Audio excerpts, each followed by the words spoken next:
Assalamualaikum warahmatullahi wabarakatuh. Di sini saya perwakilan dari kelompok 4 yang beranggotakan Alvina Ahda Safira, Sylvia Banu Isnaini, Siti Miratul Fauzia, Felian El Hafni akan mempresentasikan tentang Helenisme. Yang pertama adalah pengertian Helenisme. Helenisme adalah istilah modern yang diambil dari bahasa Yunani kuno Hellenizon, yang berarti berbicara atau berkelakuan seperti orang Yunani. Yang dimaksud dengan Helenisme klasik yang ada di Yunani itu ialah kebudayaan Yunani yang berkembang pada abad ke-5 dan ke-4 sebelum Masehi. Dalam pengertian yang luas, Helenisme adalah istilah yang menunjuk kebudayaan yang merupakan gabungan antara budaya Yunani dan budaya Asia Kecil, Syria, Mesopotamia, dan Mesir yang lebih tua. Gabungan ini terjadi selama 3 abad setelah meninggalnya Alexander yang Agung pada tahun 323 sebelum Masehi. Seseorang dikatakan Helen bila ia berbicara dan menggunakan budaya Yunani dimanapun ia berada. Istilah periode Helenistik mulai digunakan pada abad ke-19 oleh sejarawan Jerman, Droysen, untuk menunjukkan periode sebagaimana disebut di atas itu. Yang kedua adalah ciri-ciri Helenisme. 1. Sifat spekulasi mulai dijauhi. Perhatian lebih terkonsentrasi pada masalah aplikasi. Perhatian yang lebih besar adalah pada penemuan mekanika. 2. Athena kehilangan monopoli dalam pengajaran dan kita menemukan pusat-pusat pengetahuan yang baru seperti Antakya atau Antioch, Rhodes, Perganum, dan Alexandria. 3. Filsafat dipopulerkan sehingga memikat peminat yang lebih luas. Ada kekurangpedulian terhadap metafisika diganti dengan perhatian yang lebih besar pada masalah-masalah sosial. 4. Etika dijadikan perhatian yang dominan. Sekarang yang dipersoalkan ialah bagaimana manusia dapat mencapai kehidupan yang terbaik. Filsuf kurang tertarik pada kosmologi dibandingkan dengan penyelamatan moral. Yang kelima, ciri filsafat Helenisme ialah elektrik. Usaha-usaha diarahkan untuk mensintesis dan mengharmoniskan pendapat yang berlawanan. Usaha ini sering memperlihatkan kekurangaslian pemikiran. 6. Muncul filsuf yang justru lebih senang pada riset, tetapi tidak memiliki teori sendiri. Mereka lebih mementingkan sifat akademis. Jika menjadi pengulas, hanya sedikit keberanian memberikan interpretasi. 7. Pada zaman ini, filsafat lebih lengket dengan agama dibandingkan dengan pada zaman Helenis lama atau Yunani. Beberapa filsuf memberikan penjelasan simbolis dan alegoris tentang agama. Perspektif filsafat dan sastra semakin pendek. Kurang stabilnya mental, sebagaimana kondisi fisik, diikuti oleh kurang stabilnya mental sebagaimana dilihat pada abad ke-20. Yang selanjutnya adalah Alexander. Alexander the Great adalah salah satu penakluk terbesar dalam sejarah. Lahir sebagai pewaris Raja Macedonia.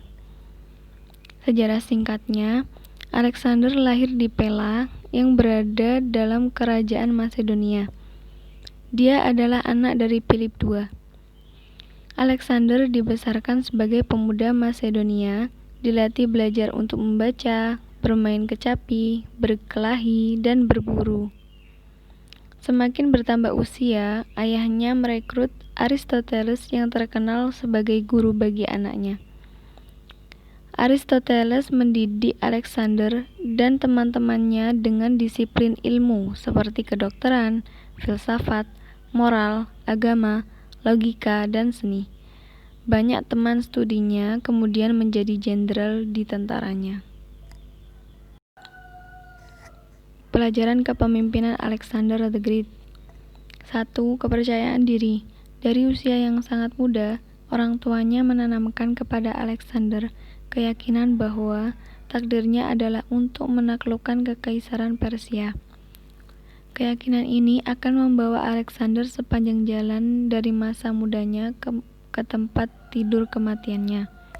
2. Cerdik memanfaatkan sumber daya.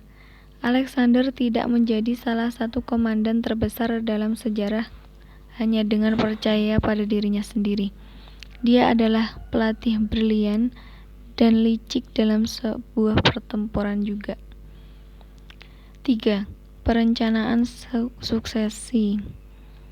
Meskipun Alexander menaklukkan banyak bagian dunia yang dikenal pada saat itu, namun ia sendiri tidak selamat. Sinisme atau sinisisme dalam bentuk aslinya adalah paham yang dianut oleh mazhab sinis, mazhab filsafat Yunani yang tidak mempunyai cita-cita dan selalu menganggap orang lain lebih buruk. Karena itu, ia sinis. Mereka menekankan bahwa kebahagiaan sejati merupakan ketidaktergantungan kepada sesuatu yang acak atau mengambang. Maka kaum sinis menolak kebahagiaan dari kekayaan, kekuatan, kesehatan, dan kepamoran. Sebagai aliran filsafat, sinisme terutama adalah bagaimana para penganutnya hidup dan berperilaku.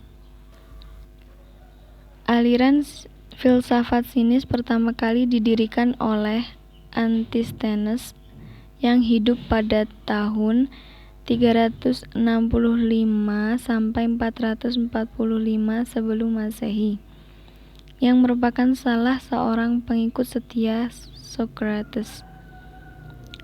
Antisthenes dalam bahasa dan logika secara empatis tidak bersifat sinis, dan asosiasi langsung antara Diogenes dan Antisthenes secara kronologis agak problematik. Tokoh sinis yang juga terkenal adalah Diogenes dari Sinope, yang tinggal di dalam sebuah tong yang menurut catatan hidup Cicero, Diogenes diperkirakan lahir dan mati kira-kira 412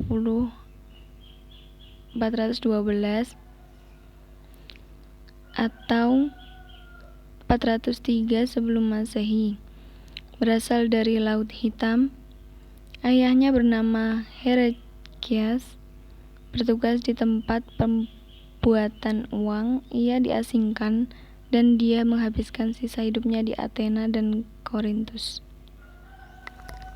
Yang selanjutnya adalah Epikureanisme.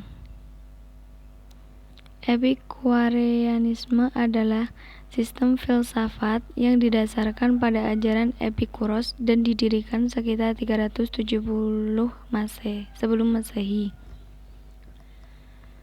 Epikuros adalah seorang materialis atomis mengikuti jejak Demokritus. Materialismenya membuatnya menentang tahayul dan campur tangan para dewa. Seperti halnya Aristippus, Epikuros percaya bahwa kesenangan itu baik. Namun, cara untuk mencapainya adalah dengan hidup sederhana dan memperoleh pengetahuan mengenai cara kerja dunia dan batas-batas hasrat seseorang. Ini membuat seseorang merasa kedamaian dan kebebasan dari rasa takut, serta hilangnya rasa sakit jasmani. Perasaan tersebut dibutuhkan untuk meraih kebahagiaan dalam bentuk yang lebih tinggi. Epikureanisme mirip namun berbeda dengan hedonisme. Stoa. Stoikisme juga disebut Stoa,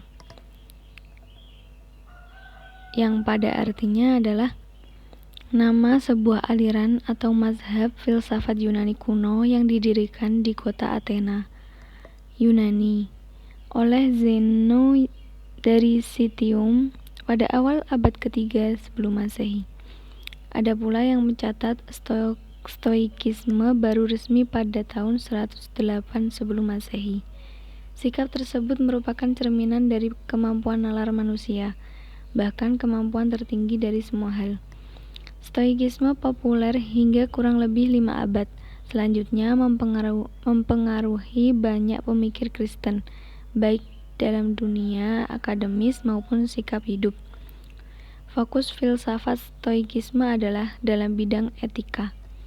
Menurut filsuf Jerman bernama Dietrich, Stoikisme adalah filsafat terkuat dan terlama yang dapat diterima ketimbang filsafat lainnya. Orang-orang Stoikisme percaya bahwa emosi negatif yang menghancurkan manusia dihasilkan dari keputusan yang salah, dan bahwa orang Sopis, yaitu orang yang memiliki kesempurnaan moral dan intelektual, tidak akan pernah mengalami emosi-emosi yang merusak kebahagiaan, misalnya marah berlebihan, panik berlebihan, sedih berlebihan, dan sebagainya. Neoplatonisme dibangun oleh Plotinus yang merupakan filosof besar fase terakhir Yunani. Neoplatonisme merupakan rangkaian terakhir dari fase Helenisme Romawi, yaitu suatu fase pengulangan ajaran Yunani yang lama. Jadi, aliran ini masih berkisar pada filsafat Yunani yang teramu dalam mistik dan juga digabung dengan berbagai aliran lain yang mendukung. Aliran yang berupaya menggabungkan ajaran Plato dan Aristoteles dikenal dengan sebutan Neoplatonisme, yang merupakan puncak terakhir dalam sejarah filsafat Yunani. Yang berpengaruh aliran ini adalah Ammonius Saccas. Saccas adalah filsuf yang mengajar di Alexandria, Mesir pada paruh pertama abad ketiga. Tokoh Neoplatonisme yang dianggap representatif ialah Plotinus, murid Ammonius Saccas. Plotinus yang berupaya memadukan ajaran Aristoteles dan Plato, hanya saja pada praktiknya ia lebih condong pada ajaran-ajaran Plato. Aliran baru yang dirintisnya mencakup berbagai pemikiran dari berbagai negara dan menjadi pusat bagi peminat falsafah, ilmu, dan sastra. Sekian presentasi dari kelompok 4. Kurang lebihnya mohon maaf. Terima kasih untuk perhatiannya. Wassalamualaikum warahmatullahi wabarakatuh.